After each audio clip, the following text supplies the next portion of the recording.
Boa noite, seja bem-vindo. Começa aqui a página 2. É meu convidado, o Alberto Santos. Ele tinha escrito O Segredo de Compostela. Veio, aliás, aqui a esta página 2 a falar deste livro e edita agora Para Lá de Bagdade. Alberto, boa noite, bem-vindo.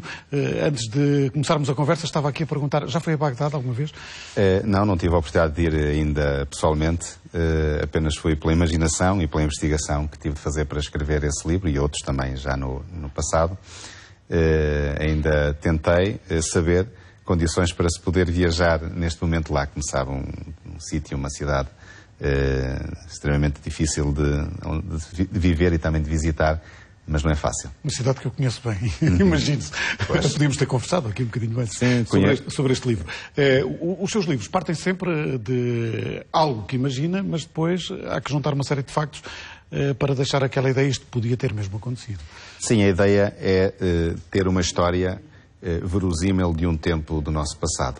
E, portanto, ela parte de factos e de personagens e de eventos que ocorreram nesse mesmo passado, que depois são polvilhados com a fantasia, com a parte mais romanesca e com a trama que o autor queria. Qual é a história? Bom, aqui parte de uma história real, de uma viagem extraordinária de um homem do século X que, como emissário do califa Abássida de Bagdá, ele vai fazer uma viagem ao centro da atual Eurásia, Europa, Ásia, ali na atual Rússia. E ela é tão extraordinária porque, para um homem daquele tempo, fazer uma viagem por zonas perfeitamente desconhecidas nessa época, vai, na verdade, trazer uma visão completamente diferente daquilo que hoje um homem do Ocidente, um homem ocidental e deste tempo, poderá eventualmente imaginar. Nesses tempos, Bagdade era um pouco o centro da ciência, com vários pontos acima numa civilização que se afirmava em toda a região. Exatamente. Bagdade, podíamos dizer que era a maior cidade do mundo. E a maior cidade do mundo em termos de pessoas que a habitavam, mas também em termos do conhecimento.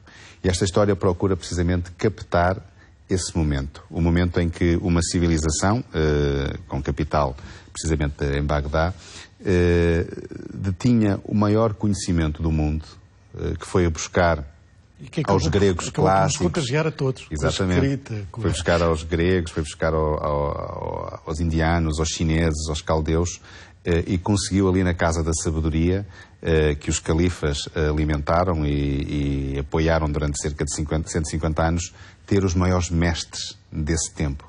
Como dizia, nessas áreas, mas também na medicina, os grandes médicos do Islão, matemática, na astronomia, enfim, na geografia, na cartografia, em muitas ciências, eles foram, de facto, cientistas de ponta para essa época. Também na agricultura, revolucionaram, não é? Exatamente, com grandes canais que fizeram ali naquela zona também.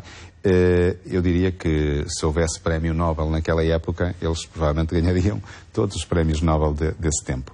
E, curiosamente, é precisamente nesse momento em que há ali uma evolução, no sentido que nós diríamos uma involução, ou seja, a civilização islâmica dessa época, ela vai centrar-se muito na parte religiosa em si mesma e desinveste no conhecimento. Aliás, esta história procura captar esse momento. E parece que estamos a vivê-lo outra vez. Exatamente. Tivemos um grande polo de desenvolvimento que se transforma num grande polo de guerra. Exatamente. Há aqui estilhaços dessa época que também sobram para os dias de hoje. Podemos ler o mundo de hoje, através dessas histórias e desse tempo, perceber exatamente porque é que muitas das coisas que acontecem hoje estão a acontecer. Obviamente que o Islão e o mundo islâmico não é um mundo radical. É um mundo onde existem radicais e onde não existem radicais. Esta história procura apenas procura ser uma via para se perceber, para se conhecer o passado e percebermos muito daquilo que acontece hoje à luz desse passado. Será que quem nos lidera nesta altura pega num romance como este, ou nos livros de história, e tenta perceber o que está ali, aquele caldo de cultura? Porque é que aqueles povos são assim? Não sei se lê, se preocupa com isso, mas para quem pretende entender, para quem pretende compreender muitas das coisas destes acontecimentos que estamos a assistir, não só nessas zonas do nosso globo, mas também na Europa e nos Estados Unidos, enfim, já no mundo global, compreender a essência do pensamento islâmico e, sobretudo, da religião islâmica, muçulmana, é importante para quem tem que tomar essas decisões e tem que lidar com diplomacia e com sabedoria com todos os povos, nomeadamente com os povos do Islã. Porquê é que se apaixonou por esta zona, por esta cidade, por lá de Bagdade? Eu apaixono-me por cidades que é muito longe. Claro, não é? Não. Apaixono-me por cidades, aliás, curiosamente, não foi uma decisão que tenha tomado desde o início, mas curiosamente os meus livros todos têm o nome de uma cidade. O primeiro é A Escrava de Córdova, o segundo A Profecia de Istambul, o terceiro O Segredo de Compostela e este para lá de Bagdá. Ou seja, cidades que de alguma forma têm um vínculo acentuado na formação da nossa civilização. Mas também com uma ligação a cada uma das religiões e sim, todas cada uma das crenças. Exatamente, todas elas com uma marca religiosa forte. Aliás, todos os meus romances partem também do ponto de vista religioso, portanto, o tema religioso, seja ele o cristão, o muçulmano, o judeu, pensamos que são coisas tão distantes e afinal não são. São todos combustível de alguma forma para as histórias. Portanto, as religiões, elas estão presentes ao longo do tempo, estão permanentemente presentes na vida dos homens.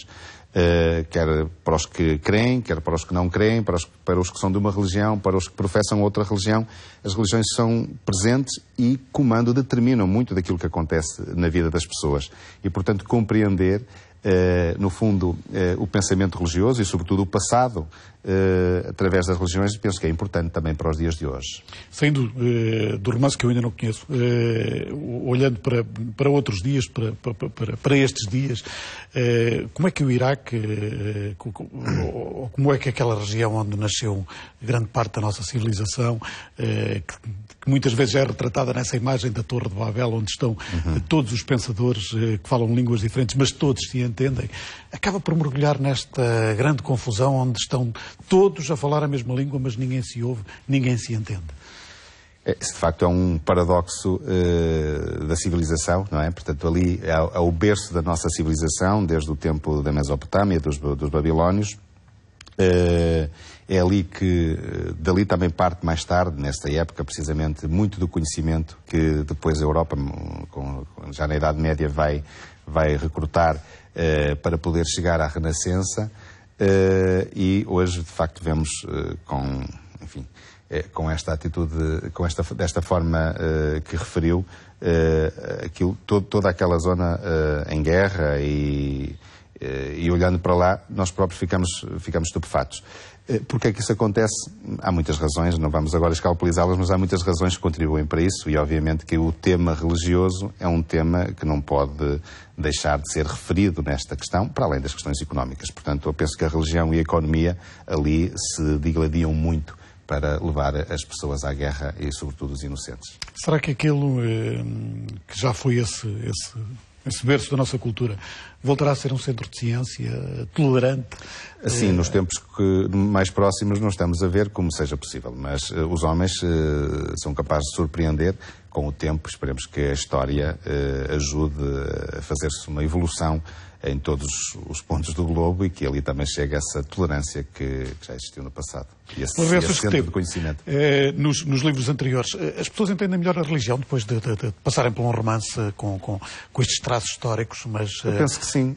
Com muita exatidão? Eu penso que sim. Eu penso que ler-se um livro que toca, que vai procurar perceber as bases e, sobretudo, tocar alguns acontecimentos que foram estruturantes para a formação de uma religião e, sobretudo, para o seu crescimento e para se perceber o centro da fé e das próprias divisões que existem no cristianismo. Existem várias formas de viver o cristianismo e de olhar, como existem também no Islã. Por exemplo, ir recuperando o Segredo de Compostela, quem leu o Segredo de Compostela provavelmente ficou a perceber como é que a religião, como é que o cristianismo chegou aqui à Península Ibérica, nomeadamente à nossa zona, e se implantou sobre o paganismo romano. Portanto, e se percebeu também as hesitações que o cristianismo primitivo sofreu até adotar, enfim, o credo que hoje conhecemos e que vingou o credo niceno. Portanto, um livro desse ajuda a perceber as bases, esses pilares daquilo que é a civilização atual e, no fundo, que é o pensamento da mundividência que hoje temos.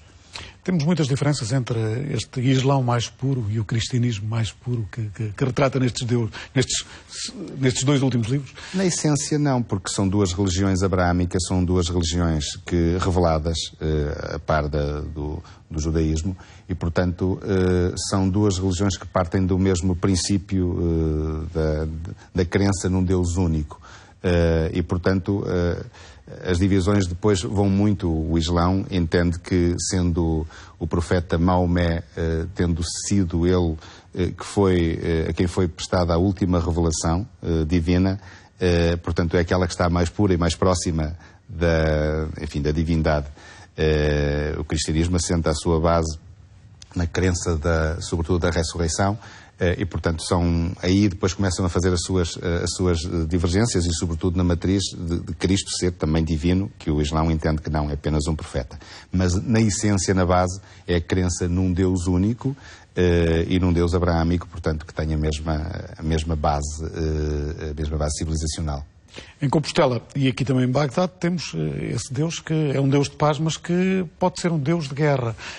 Também há aqui este ponto de contacto. Deus que pretende ser um Deus de paz, como disse, é usado por muitas civilizações e por muitas religiões como neste caso, o pretexto para se poder fazer a guerra em nome das... Mas é só um pretexto. Quem o invoca, será que percebe a essência desse Deus que está... Não, quem o invoca para fazer a guerra, provavelmente, essa é a minha convicção, falo de uma forma enviesada, obviamente.